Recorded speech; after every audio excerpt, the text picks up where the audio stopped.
Oi! Hoje a resenha do conto A Caolha, de Júlia Lopes de Almeida.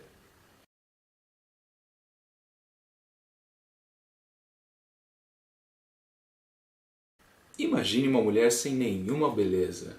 Braços compridos, juntas largas, uma expressão esquisita no rosto, magra, branca, cabelo sem cor, enfim, um horror. Essa é a caolha. Mas por que caolha? Um dos olhos é meio cabisbaixo, por exemplo?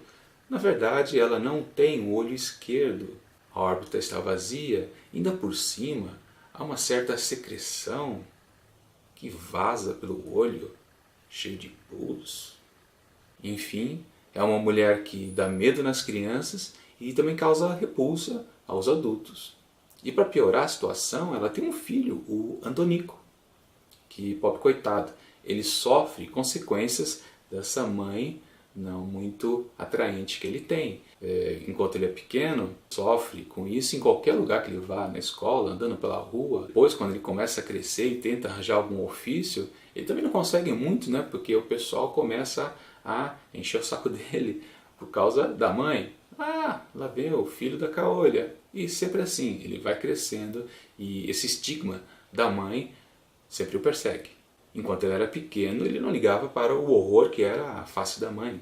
Mas à medida que ele foi crescendo, ele começou a se distanciar e passar a ser menos carinhoso, evitar beijo do lado do rosto que tem o olho perdido. Depois passava a não abraçar mais. Enfim, cada vez mais ela se sentia sozinha e ela sabia que a culpa no fundo era dela. Ela percebia, mas não reclamava. Fazer o quê? Eu paro de contar a história no momento em que Antonico enfim se apaixona e encontra alguém para ficar por toda a vida. Esse conto da Júlia Lopes de Almeida foi publicado em 1903, é o mais novo desse livro aqui que a gente está analisando nesse projeto.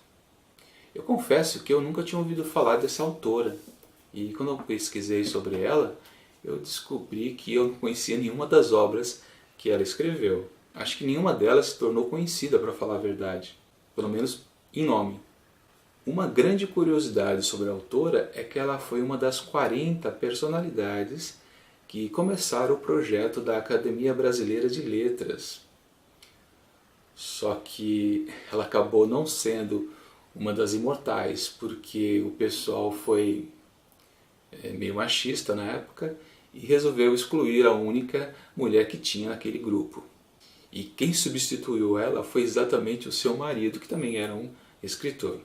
Que bela sacanagem, né? Mas eles resolveram seguir o padrão da Academia Francesa, né? Vamos imitar o pessoal lá, vamos fazer a mesma coisa, né? Aconteceu que só em 1977 uma mulher passou a ser imortal na ABL, com a entrada da Raquel de Queiroz.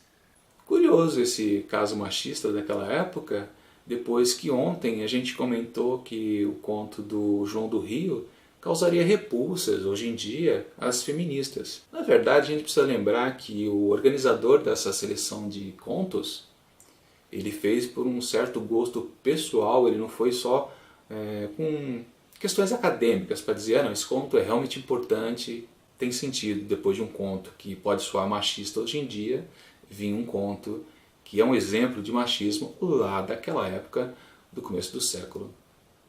Uma boa sacada do Ítalo Morricone. Júlia Lopes de Almeida era uma feminista, e a gente pode perceber isso pelos personagens desse conto. Além da caolha, que não é nominada, temos também o interesse amoroso do Antonico, e ao final aparece uma terceira mulher, que eu não vou dizer qual que é, e qual a importância dela para o desfecho da história. Fica evidente que o protagonista é influenciado por essas três mulheres, e quando você vê como a história acaba, você tem a plena certeza que o homem acaba sendo inferiorizado naquela visão feminista. É uma tendência em muitos textos, para se valorizar o personagem feminino, você acaba rebaixando o personagem masculino, o que pode ser considerado até um erro. Na verdade, todos têm que estar equilibrados. Não é isso que o feminismo prega? A igualdade?